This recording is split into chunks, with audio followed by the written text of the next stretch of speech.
Welcome everyone. How are you? Today we will study chapter 3 of class 11 trigonometric functions of NCERT maths book. Question number 8.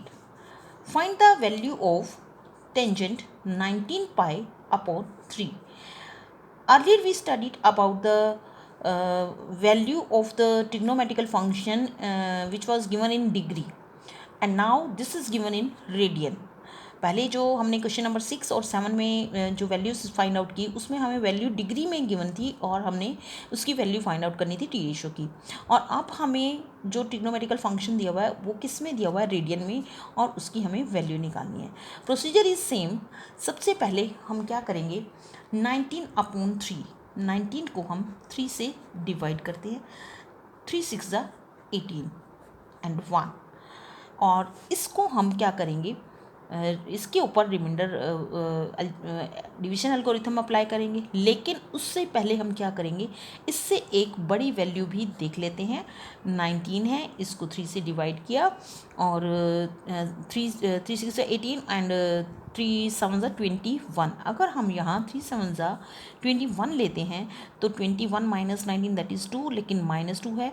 और हमें इस minus sign को ना देखते हुए अगर न्यूमेरिकल वैल्यू देखें तो कौन सी न्यूमेरिकल वैल्यू छोटी है, 1। तो हम इसको प्लस की फॉर्म में स्प्लिट करेंगे पाई को, और इसको स्प्लिट करने के लिए हम क्या अप्लाई करते हैं, that is division algorithm, that is dividend is equal to quotient multiply divisor plus remainder. हम ये अप्लाई करते हैं।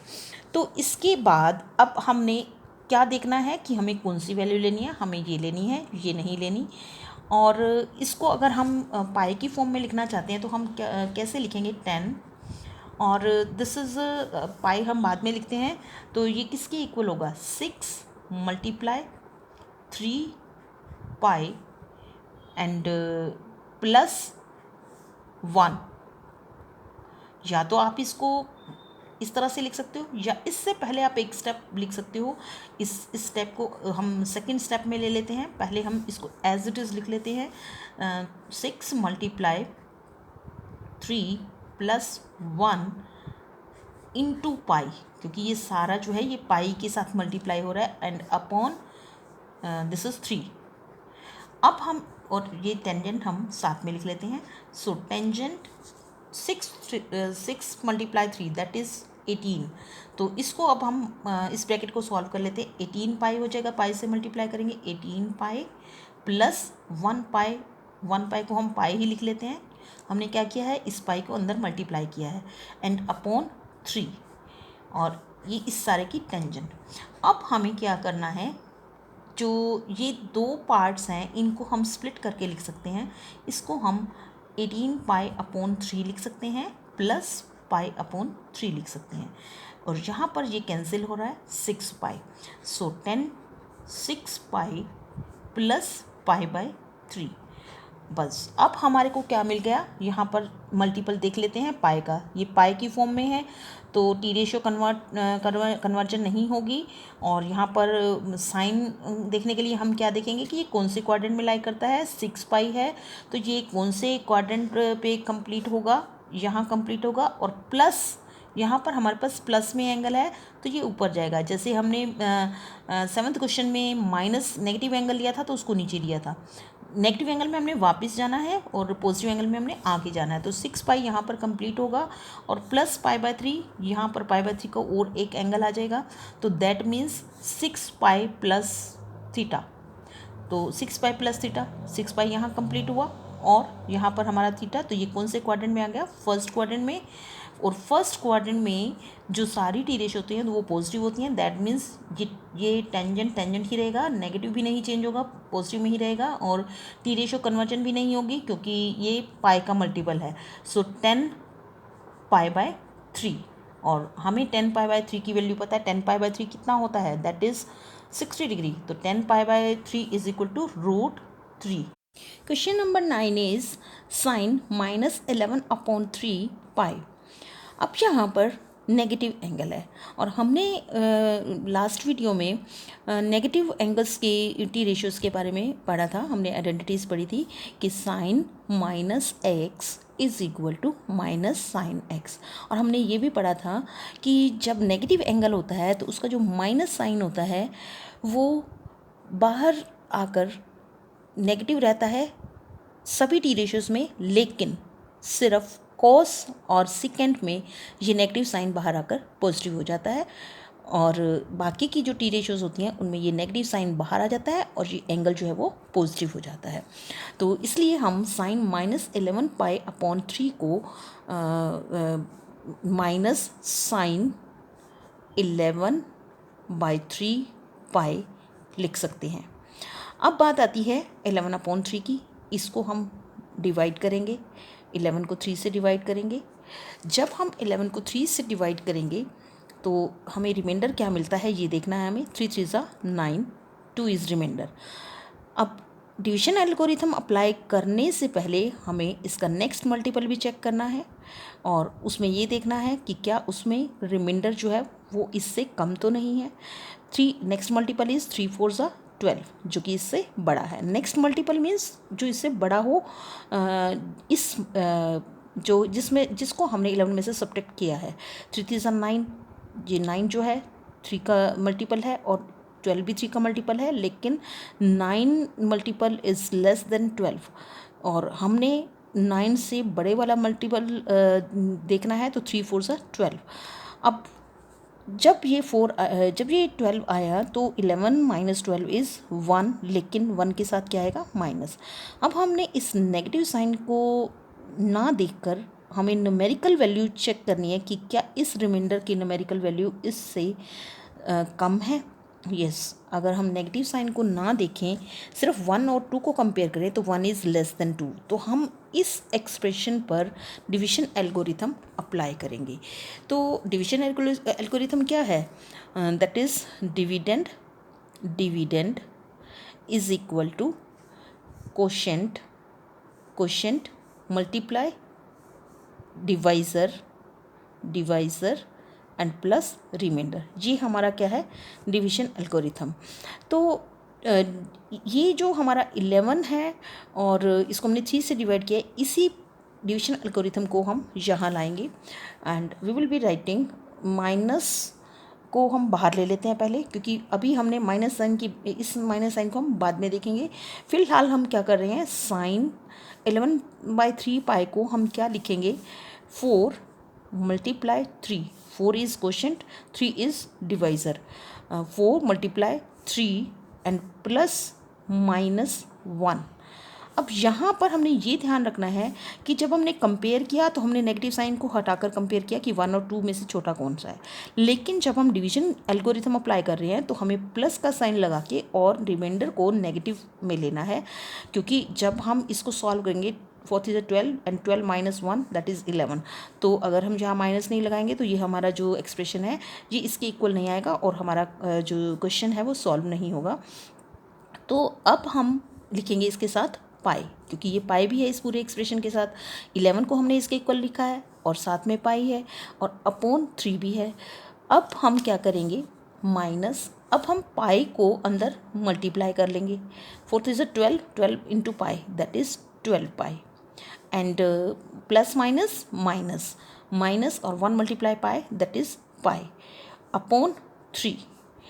अब हम इस एक्सप्रेशन को स्प्लिट करके लिख लेंगे, साइन 12π/3 माइनस π/3। ये हमने क्या किया कि पहले 12/3 लिख लिया और फिर माइनस का साइन बीच में था और फिर π/3 लिख लिया। इस एक्सप्रेशन को हम स्प्लिट करके ऐसे लिख सकते हैं। अब हमने क्या करना है, ये 3 जो है ये इससे 4 पर कैंसिल हो जाएगा, माइनस साइन हमारे पास क्या आ गया, 4π माइनस π/3। अब हमने ये देखना है कि साइन 4π माइनस π/3 कौन से क्वाड्रेंट में लाई करता है। तो कौन से क्वाड्रेंट में लाई करता है, इसके लिए हम after school to college apply करते हैं। After school to college. और हमने ये देखना है कि 4 pi is the even multiple of pi. जब इवन मल्टीपल ऑफ पाई होता है, चाहे वो कितना भी हो, वो यहाँ पर आकर ख़त्म होता है। और ये तो हो गया मल्टीपल ऑफ पाई के लिए। और -π/3 दैट मीन्स ये -π/3 वापस आएगा, दैट मीन्स इतना ये वापस आ जाएगा, यहाँ तक जाकर फिर ये वापस आ जाएगा। जब ये वापस आया तो ये कौन से क्वाड्रेंट में आया, दैट इज़ फोर्थ क्वाड्रेंट। और फोर्थ क्वाड्रेंट में साइन क्या होता है, नेगेटिव, क्योंकि फोर्थ क्वाड्रेंट में ओनली कॉस एंड सिकेंड जो हैं वो नेगेटिव होते, पॉजिटिव होते हैं, और बाकी सारे नेगेटिव होते हैं। तो दैट मीन्स साइन जो है वो इसके अंदर नेगेटिव रहेगा। तो यहाँ पर अब हमने ये जो 4 पाई है, इसका जो रोल है वो यहाँ तक है कि हमें ये देखना है कि हमें क्वाड्रेंट कौन सा मिल रहा है। 4 पाई -π/3 जो है वो किस क्वाड्रेंट में आ रहा है। जब हमने ये चेक कर लिया कि इस क्वाड्रेंट में आ रहा है और इसका साइन जो है नेगेटिव में चेंज हो जाएगा, साइन के साथ नेगेटिव लग जाएगा, तो उसके बाद ये तो हो गया ख़त्म। बाकी बच गया हमारे पास ये साइन भी यहीं पर ख़त्म हो गया। हमारे पास बच गया साइन और π/3 और साथ में क्वाड्रेंट का साइन। क्वाड्रेंट का साइन क्या है, ये पूरा जो है ये फोर्थ क्वाड्रेंट में था, तो क्वाड्रेंट का साइन है नेगेटिव। तो दैट मीन्स ये साइन 4 पाई -π/3 किसके इक्वल हो गया, -sin π/3, क्योंकि 4 पाई भी क्वाड्रेंट देख के हमने फिनिश कर दिया, माइनस साइन भी, हमारे पास बच गया साइन और π/3, और जो नेगेटिव साइन था वो कहाँ से आया, ये हमने क्वाड्रेंट में चेक किया कि ये पूरा जो है किस क्वाड्रेंट में लाई करता है, 4 पाई -π/3। हमने ये नहीं देखना कि 4 पाई जो है वो यहाँ तक आता है, हमने आगे भी देखना है 4 पाई -π/3 किस क्वाड्रेंट में लाई करता है।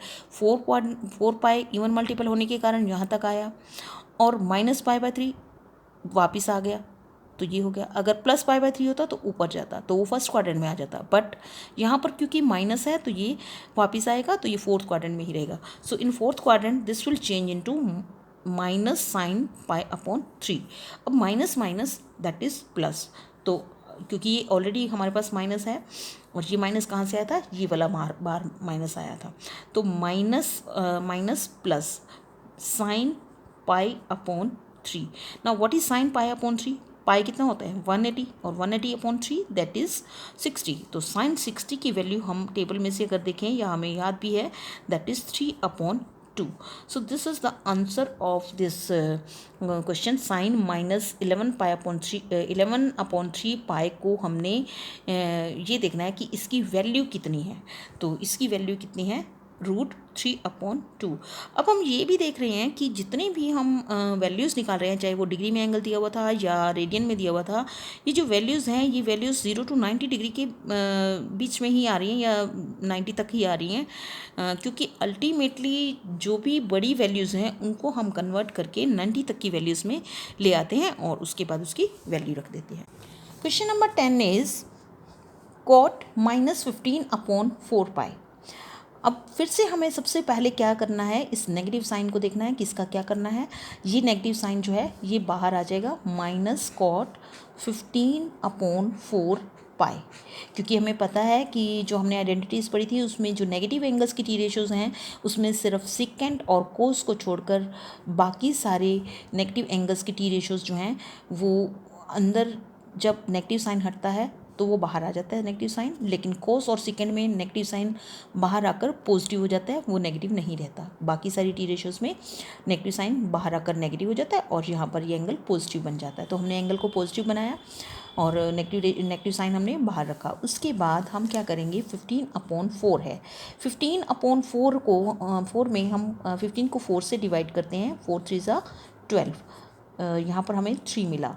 लेकिन अभी हमें क्या करना है, डिवीजन एल्गोरिथम अप्लाई करने से पहले हमें इसका नेक्स्ट मल्टीपल चेक करना है। 4 4 ज़ा 16, यहाँ पर माइनस और ये -1 आ गया। अब हमें न्यूमेरिक वैल्यू देखनी है कि 1 और 3 में से कौन सा छोटा है, तो 1 इज़ स्मॉलर देन 3, तो हम इस एक्सप्रेशन पर डिवीजन एल्गोरिथम अप्लाई करेंगे और जो डिवीजन एल्गोरिथम होगा उसमें हमारा ये जो डिविडेंड है, dividend is equal to quotient multiply divisor and plus remainder. तो ये हमने डिवीजन एल्गोरिथम इस पे अप्लाई करके यहाँ लिखना है। सो माइनस, और इसको हम स्क्वायर ब्रैकेट में लिखेंगे क्योंकि हमें अभी साइन भी बाद में चेंज करना हो सकता है, तो इसलिए इसको स्क्वायर ब्रैकेट में रखते हैं। कॉट, और ये जो एक्सप्रेशन था इसको हम क्या करेंगे, 4 × 4 एंड प्लस -1।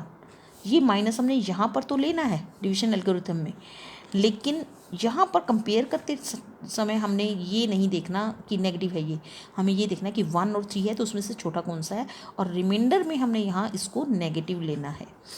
और साथ में हमारे पास क्या है, पाई, ये पाई हमने बाहर रख दिया, और उसके बाद पाई हम यहाँ की बजाय यहाँ रखेंगे, पाई एंड डिवाइड बाय 4।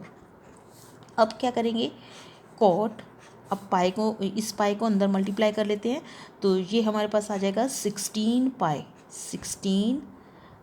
पाई और प्लस माइनस पाई अपॉन 4।